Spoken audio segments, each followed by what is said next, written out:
비교 평가입니다. 아크로 리버하임은 어떤 애들이랑 비교가 가능할까? 강동구 고덕의 대장인 뭐 그라시움이랑 얘네들보다 더 비쌉니다. 얘가. 그러니까 비교 평가를 안 돼요. 그래서 비교를 송파에 있는 헬리오시티. 나중에 이제 헬리오시티랑 비슷하다는 건 둔촌주공하고도 거의 비슷하게 갈 확률이 높습니다.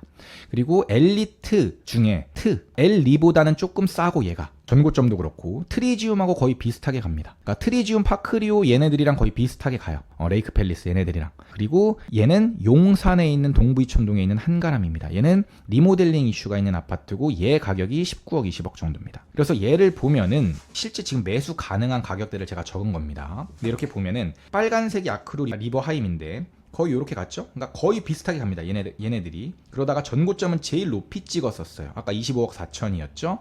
그러다가 떨어져가지고 지금 19억에서 20억 정도의 거래가 가능한 수준인 거고, 지금 헬리오시티가 거의 비슷하게 가다가 지금 잠실 쪽이 다 가격이 빠지면서 얘도 영향을 받으면서 지금 17억 18억으로 제일 쌉니다. 그러니까 16억대도 막 소진되면서 17억대가 막 소진되고 있는 상황이에요. 그래서 지금 막 줄다리기 하고 있는데 17억대에서 얘가 거래가 가능한 수준입니다. 헬리오시티가. 근데 얘는 19억대니까 원래 가격이 비슷했던 애가 2억 정도 차이가 나는 거예요. 그럼 지금 뭘 사는 게 빨라요?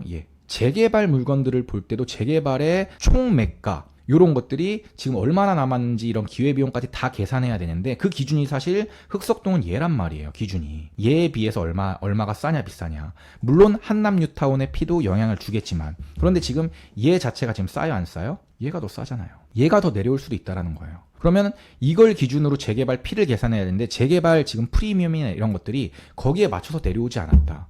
음성 녹음 파일을 들어보시면 부동산 소장님이 이 얘기를 하고 있는 겁니다.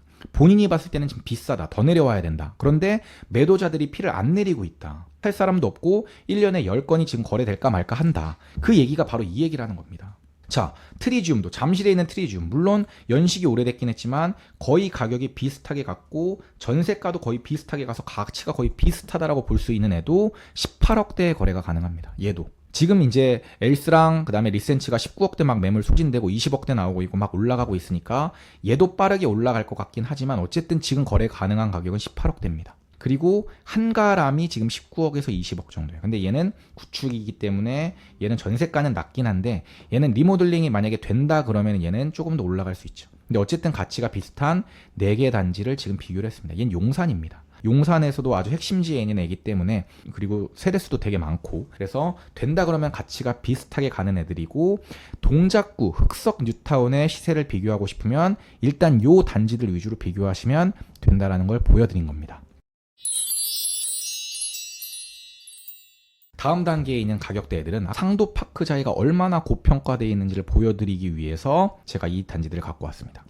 원래 상도 파크자이는 가격대가 이 비교군에 비해서도 제일 높은 편도 아니었고 아래에서 중간 정도. 그러니까 얘가 제일 비싸고 그 다음에 고덕그라시움, 상도 파크자이, 레미안 에스티움 순서가 이렇게 됐었거든요. 1, 2, 3, 4.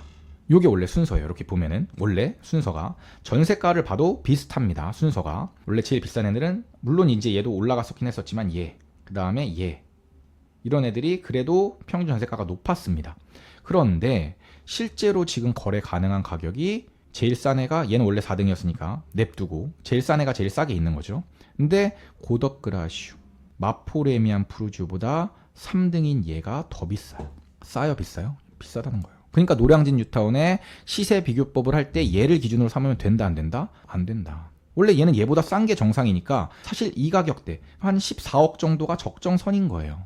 물론 지금 총매가가 아까 7구역 같은 경우가 14억 정도가 나오긴 하지만 그렇게 큰 돈을 한꺼번에 묶는 이유는 뭐냐면 재개발이 이제 어느 정도 확정 단계, 완처가 나고 나서 그 다음에 얼마 정도 연식이 남았지만 안전마진이 뭐 3억 이상, 5억 요 정도가 확보된 상태에서 내가 한 5년, 6년 걸리더라도 이만큼 안전마진이 확실하니까 들어가는 거란 말이에요. 그런데 지금 얘는 어때요?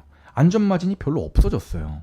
물론 이거보다 더 올라가겠지. 총매가 14억보다는 더 비싸겠지. 얘보다 당연히 더 시세가 비싸겠지. 그런데 지금 얘랑 비교하면 안 된다. 단순히 옆에 있는 애들보다 확실히 싸다라는 확신이 들어야 사람들이 매수를 해요. 왜? 초투가 많이 들어가니까, 투자금이. 근데 그런 것들을 고려했을 때 지금 얘도 비싸고 노량진도 제가 봤을 때는 피가 더 떨어질 확률이 높은 지역 중에 하나가 노량진입니다. 왜냐면 지금 한남 뉴타운도 초토가 8억에 나오고 이러는데. 그래서 지금 당장 노량진 뉴타운을 접근하기는 제가 봤을 때 좀 위험성이 있다라는 겁니다. 자, 그러면 동작구 안에서만 한번 비교해 보자는 거야. 동작구 안에서만. 이 동작구 안에서도 고평가된 애, 저평가된 애가 명확하게 나오는 거예요. 원래 가격이 비슷했던 애들이요. 자, 보시면 빨간색, 파란색, 검은색, 그 다음에 얘까지 가격이 거의 비슷하게 갔죠. 얘 빼고 다 비슷비슷하게 갔었습니다. 그런데 얘네 세 개는 비슷한 수준에 있어요. 거래 가능한 가격들이 조금씩 다릅니다. 뭐 동별로, 단지별로, 포수별로 다 알 수가 없으니까 일단 그냥 러프하게 14억에서 15억 했는데 어떤 애는 14.5억에 거래가 가능할 거고 어떤 애는 14억이 가능할 거고 어떤 애는 13.8억에 가능할 거고 이게 임장 다녀야 되는 이유예요. 임장을 많이 다니면 싼 애를 살 수 있는 거죠. 얘네들보다 싸게 사고 그 다음에 얘네들을 또 다른 지역 애들이랑 비교 평가를 해봐야겠죠. 그런데 어쨌든 같은 지역 내에서만 비교 평가를 해봤을 때 절대 사지 말아야 돼 애 두 개. 1번, 2번. 원래 가치가 비슷했고 전세가는 오히려 조금 더 낮았던 상도파크자이는 16억, 17억에 거래가 가능합니다. 얘가 아무리 좋은 호재가 있더라도 얘를 사면 돼야 안 돼요? 안 된다. 대방 이편한 세상. 어때요? 원래 가격이 한참 낮았고 전세가도 한참 낮았는데 지금 14억, 15억으로 거래 가능한 가격이 얘랑 똑같습니다. 얘 사면 돼요? 안 돼요? 안 된다. 그 위에 있는 대방 대림도 마찬가지예요. 이런 것들을 반드시 해야 되는 이유가 이렇게 나오는 겁니다. 그래서 항상 지역 분석을 하실 때 가격이에요. 가격을 머릿속에 놓고 이 가격이 싼지 비싼지를 생각하면서 임장을 다녀야지 그냥 이런 생각이 없이 그냥 다니고 어떤 지역과의 비교가 안 된 상태로 그냥 임장만 다니면 아 여기는 길이고 여기는 건물이고 여기는 주차장이고 여기는 놀이터고 이렇게만 보인단 말이에요. 그래서 이걸 항상 머릿속에 염두에 두신 다음에 임장을 하셔야 된다라는 거 그리고 이걸 정리해 놓으셔야 된다라는 거를 반드시 기억을 하셔야 됩니다. 시크릿 브라더 채널을 구독, 좋아요, 알림 설정 부탁드려요.